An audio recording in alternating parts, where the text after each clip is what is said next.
Music theory for violinists is very, very important. I would dare to say it's even more important for pianists, but I think for violinists it's very important. However, it's always difficult to find time in a violin lesson to do the music theory. Same thing with pianists too. It's hard to find time during the private lesson.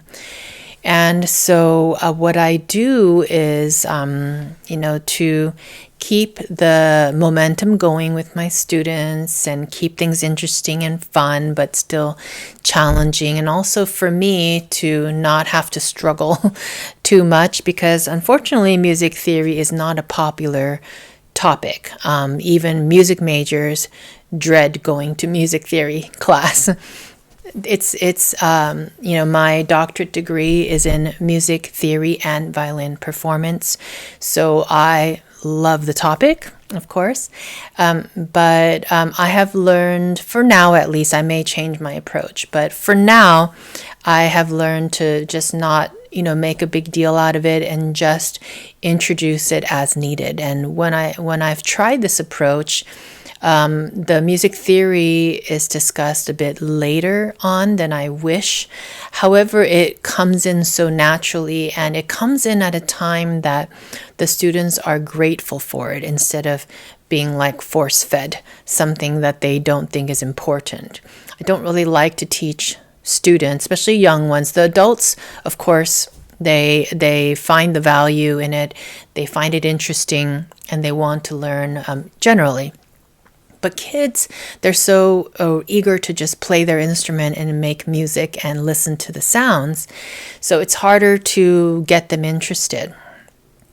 I'm making very general statements, but generally I have found this the case in my personal experience. So what I do is I wait, and then when the time comes, I can, kind of drop little nuggets here and there that will actually help out. And then they find the practical value and use in knowing some music theory. So I can give you some examples, but music theory is directly tied into note reading. So if you want to become a good sight reader and you want to be better at note reading, I'm not talking at a beginner level, but more intermediate and advanced, then the music theory is truly going to help you a lot.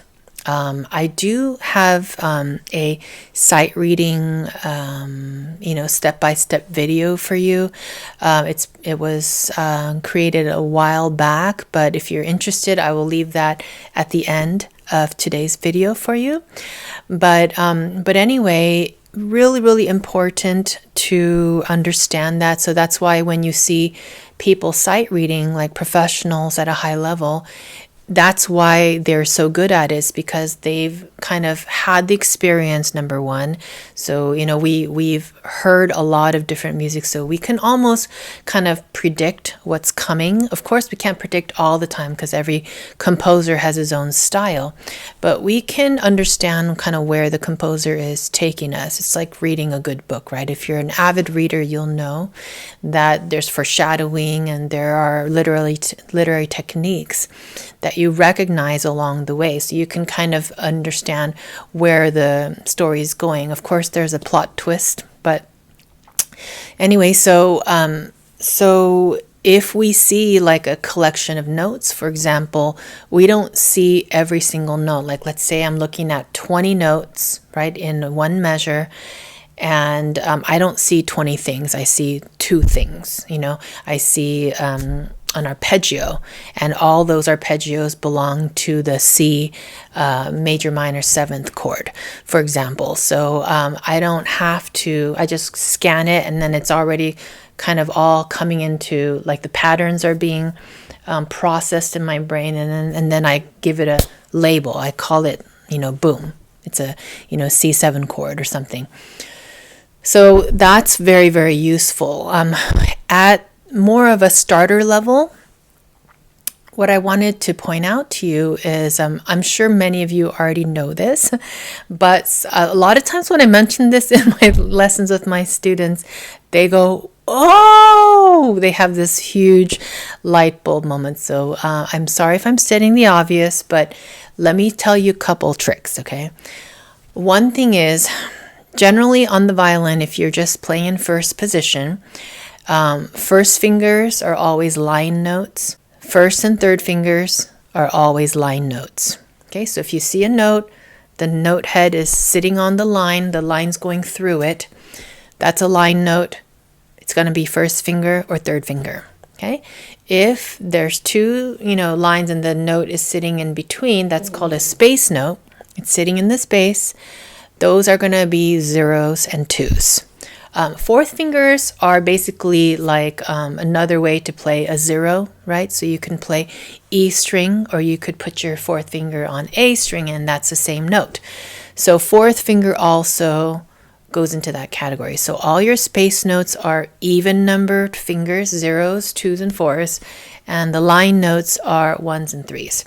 The same thing applies in third position. If you're learning third position, kind of new for you, same thing. First and third fingers are line notes.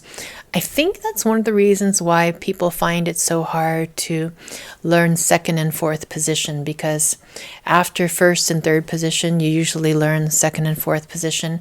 Fifth position is also the same. First and third fingers are line notes. And it's funny that my students have a little bit better time with fifth position rather than fourth and second. So I feel like that could be one of the big reasons why. It's just visually different, and then so it's harder for the brain to conceptualize it. And also the spacings of the fingers, the way they're spread out, they're different. Okay, so that's one thing. It's not really music theory, but it's a start. Another thing that you can do to just get like a first step into music theory is to learn scales. I talked about this all the time, but scales are truly the backbone to music. So you can't really have music without scales, and you can't really play music and not find a little scale here and there somewhere. They don't have to be 8 notes. You could just take like 4 or 5 notes from an existing scale, and then you'll see that in the music. And so by learning your scales, you learn patterns, you learn, different sets of sharps, different sets of flats. And what that does is it shows you start to learn that, like these two fingers have the half step, between them, or these two fingers have a half step between them, or those two fingers, or these three are half step. This is a weird one. So you start to see these patterns, and then so when you see that a new song you're learning has 1 sharp, then you go, oh, I learned G scale. G scale has 1 sharp. You don't even have to have them memorized. You just kind of remember 1 sharp, 1 sharp. 1 sharp is pretty common in violin music as a beginner. So you start to see, oh, look, there's 1 sharp and 1 sharp. Okay, I think this is familiar. Same with 2 sharps, 3 sharps. These are all very familiar and widely used key signatures or scales, right, that are used in a lot of beginner music. So basically what that will do is kind of make you think about, where your half steps and whole steps are, and hopefully that will help you. So when you see like a long, stepwise passage, you just take an inventory, right? You see, oh, there's 1 flat. It's a B flat. So instead of learning every single note, I just scan it and I just see that there's no sharps or flats except for the 1 flat that's in the key signature. So then I can just easily play an F scale. I just play an F scale that happens to start on a random note like an A, then it goes to like a C. But I know all the notes in between belong to the A or to the F scale. It has a B flat.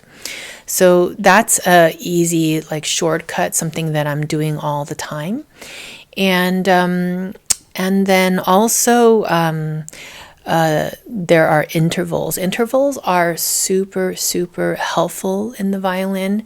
I'll just touch on it briefly because I had a viewer comment on it yesterday that, intervals are very, very helpful. For example, when we tune our violin, our strings are tuned in fifths. So fifths are, all of our strings are actually space notes. So they're exactly 5 notes apart. And so in the future, when you see that same distance, then I'll leave some on the screen here for you, then you'll know that they're exactly 5 notes apart. And the good news to that is that on the violin, that means you just take the same finger and you play it on the 2 neighboring strings. It's always going to be the same finger, or it's going to be 2 open strings. It's like it's like a fret, having a guitar fret, like going straight across. So you just take the same finger and then you put it across on 2 strings. So every interval has a certain meaning to me. So as soon as I spot it on the music, on the sheet music, it's already quickly going into my muscle memory. So I can discuss that more in a separate video, but hopefully that helps. So these are just quick ways for you to start incorporating music theory into your personal practice, or if you're a teacher, you can easily kind of toss these little nuggets into your teaching and say, hey, did you notice this pattern? Or hey, if you think about this, then it makes learning so much quicker because you have all this knowledge, so you might as well put it to work. So hope that helps. Hope you have a great day, and I will see you tomorrow.